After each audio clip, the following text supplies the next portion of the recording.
In the autumn of 1940, as the winds of war swept across Europe, the continent found itself trembling at the sound of armies marching and empires collapsing. The thunder of German victories had reshaped the map with astonishing speed, leaving nations stunned and adversaries scrambling to survive. Amid this shifting landscape, a single decision made in Rome, reckless, impulsive, and rooted in one man's bruised ego, would ignite a crisis that the Axis alliance could not afford. It would expose divisions at the heart of Hitler and Mussolini's relationship, reveal Italy's military weaknesses, and force Germany into a campaign it neither needed nor wanted. It all began when Benito Mussolini, jealous of Hitler's triumphs and desperate for glory, decided to invade Greece without telling the man who dominated Europe, Adolf Hitler. By late 1940, Hitler believed he finally had Europe under a semblance of control. Poland lay defeated. France had fallen in just 6 weeks. The Low Countries had surrendered. Denmark and Norway were German-occupied. His military conquests had been so swift and dramatic that even he seemed momentarily stunned by the magnitude of his own success. Britain remained defiant but isolated. The Luftwaffe was still hammering British cities, and Hitler believed that victory over London was only a matter of time. With his Western Front secure enough, he had turned his gaze eastward, toward the vast Soviet Union, a colossal target that he believed would collapse like the others. In Hitler's mind, the Balkans were supposed to stay frozen in stability. He needed peace in southeastern Europe so he could quietly prepare for his real objective, Operation Barbarossa, the invasion of the Soviet Union. Any disturbance there threatened the delicate timing of his grand plan. But in Rome, Mussolini was growing increasingly irritated. For months he had watched Hitler dominate the stage, winning triumph after triumph, while Italy appeared to be little more than an accessory to German success. Mussolini, the self-proclaimed modern Caesar, feared becoming irrelevant. His pride demanded a dramatic victory of his own one, that would show the world that Italy was not merely Germany's junior partner, but an empire with ambitions. He settled on Greece. To Mussolini, Greece seemed weak, unprepared, and vulnerable. But Mussolini's fantasies bore no resemblance to reality. He ignored the warnings of his generals, who pleaded with him to delay the invasion. He did not care. He wanted glory, and he wanted it quickly. So in late October 1940, with no coordination and virtually no planning, Mussolini launched his invasion. Hitler learned the news not from his supposed ally, but from Joachim von Ribbentrop, his foreign minister. The initial report was so vague that Hitler refused to believe Mussolini truly intended to attack. But within hours, more reliable intelligence arrived, confirming Italy had indeed marched into Greece armed with outdated equipment, inadequate supply lines, and astonishing levels of overconfidence. Mussolini had informed Germany with only a few hours' notice, a move Hitler took as a personal insult. When he finished reading the reports, Hitler sat in a cold silence.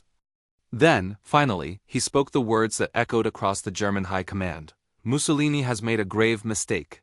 After a moment, he added something even more damning. This will be a fiasco. To Hitler, the problem was far deeper than a reckless military adventure. Mussolini had disrupted the very foundation of Germany's strategic planning.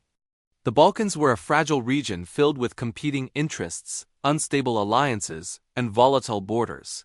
Hitler understood this with clarity. Mussolini did not. Greece's mountainous terrain favored defenders. Winter was approaching. The Italian army, under-equipped and poorly trained, was in no shape to launch a campaign of such scale. Hitler could see what Mussolini could not. The invasion of Greece would not be a swift victory, but the beginning of a humiliating collapse. Later that day, the two dictators met in Florence. Mussolini arrived excited, boasting that Italian troops were already advancing toward Athens. Hitler entered the meeting with intelligence reports that revealed the grim truth. Italy's offensive was weak, disorganized, and almost certain to fail. The air between them was frigid. Mussolini bragged that Greece would fall in days. Hitler remained silent, then quietly said, "I would have advised against this attack. Greece is not weak. Its terrain favors defense." He added with cold frustration, "An unnecessary war in the Balkans complicates everything." Mussolini shrugged off the warning, insisting Italy would win.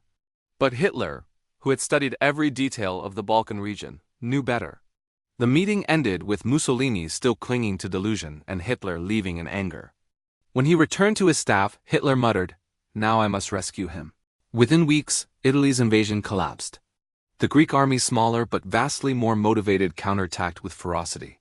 Italian forces were pushed back across the Albanian mountains. Soldiers froze in inadequate uniforms, supplies ran low. Vehicles failed, morale disintegrated. Italian commanders begged Mussolini for reinforcements and ammunition. Mussolini blamed them for incompetence, refusing to admit that the disaster had been created by his ego. By late November, Italy was on the brink of military humiliation. In December, they were in full retreat. Hitler watched the situation deteriorate with mounting fury. To his generals, he said openly, "Italy has begun a war that Germany must now finish." Then, in private, he became even more ruthless. "The Italian army is an embarrassment." But the consequences went far beyond Italian humiliation. The British, eager for any chance to strike back at the Axis, quickly sent troops and aircraft to Greece. The Royal Air Force now had access to bases alarmingly close to the Romanian oil fields at Ploiesti, Germany, as primary fuel source. If British bombers struck Ploiesti, Germany's war machine would grind to a halt. Hitler had hoped to avoid this exact situation. Now Mussolini's mistake had handed Britain a strategic gift. Furious yet calculating, Hitler issued Directive No. 20 in December 1940. Germany would invade Greece to stabilize the Balkans and eject British forces. This decision would change the course of the war. By spring of 1941, Germany reluctantly launched its Balkan campaign. Yugoslavia fell quickly. Greek defenses crumbled against the German Wehrmacht's mechanized assault. Crete was taken after a brutal airborne invasion. By May 1941, the Balkans were again under Axis control. But it was a victory Hitler never wanted. It consumed time, manpower, and resources he had desperately hoped to preserve for the Soviet Union. In private, Hitler's resentment of Mussolini had transformed into contempt. "This victory is no triumph," he said after the conquest of Greece. "It is a burden created by Mussolini's vanity." This was a harsh judgment, but one that reflected Hitler's growing belief that Italy was a liability.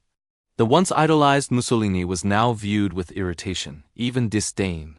Hitler, who had modeled aspects of his early political persona after Mussolini, now saw his partner as foolish, impulsive, and militarily incompetent. Inside the German high command, the jokes grew cruel. Italy was the sick man of the Axis, the army that retreats backward and forward. A suitcase with a broken handle, not useful but too embarrassing to drop. Even Hitler's closest associates noticed his shifting attitude. He stopped sharing classified plans with Mussolini. He placed German advisors in Italian headquartersmen, who were essentially supervisors ensuring Italy would not make another catastrophic decision. But despite his frustrations, Hitler could not publicly humiliate Mussolini. He needed Italy to maintain stability in the Mediterranean. He feared that if Mussolini lost power, Italy might collapse or switch sides, an outcome that could open entire fronts against Germany. So Hitler continued the charade of Axis unity, speaking of solidarity in public while privately venting his anger to his generals.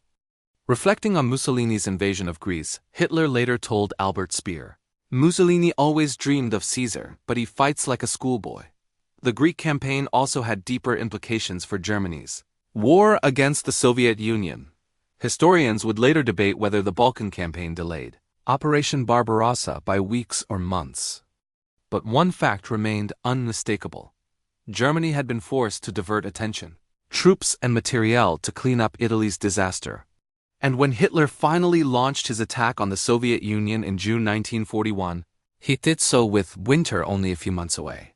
The brutal Russian winter would stop the German advance on Moscow, arguably the most critical turning point in the entire war.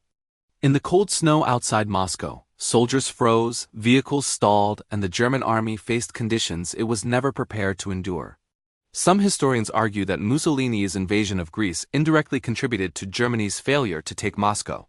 As the war dragged on, Mussolini's Greek blunder became a symbol of Italy's overall failures.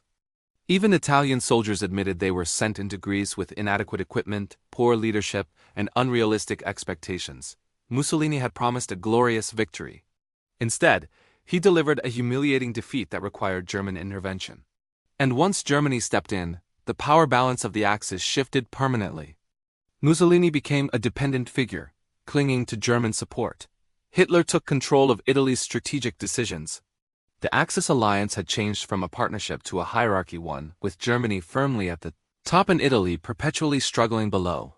Years later, as the war turned against the Axis and defeats mounted, Hitler frequently returned to the memory of the Greek disaster.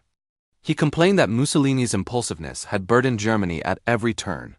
In his private conversations he said things like, "Italy must be watched constantly, and their army cannot fight without us." But the most revealing comment of all came when Hitler reflected bitterly on Mussolini himself. He wanted to be Caesar, he said, but he never understood strategy. He has brought nothing but problems. In the end, Mussolini's invasion of Greece, intended to elevate Italy's status, destroyed whatever prestige Italy had left. It forced Germany into a costly campaign, destabilized the Balkans, emboldened British forces, and altered Hitler's timetable for Operation Barbarossa. The Greek campaign exposed the weaknesses within the Axis alliance and revealed the fragility of the partnership between Hitler and Mussolini. But perhaps the most enduring legacy of the Greek disaster lies in Hitler's own words, uttered on the morning he learned of Mussolini's reckless attack. "Mussolini has made a grave mistake. This will be a fiasco." He was right. And history would prove just how costly that mistake would be, not only for Mussolini, but for Hitler, for the Axis, and for the entire course of World War II.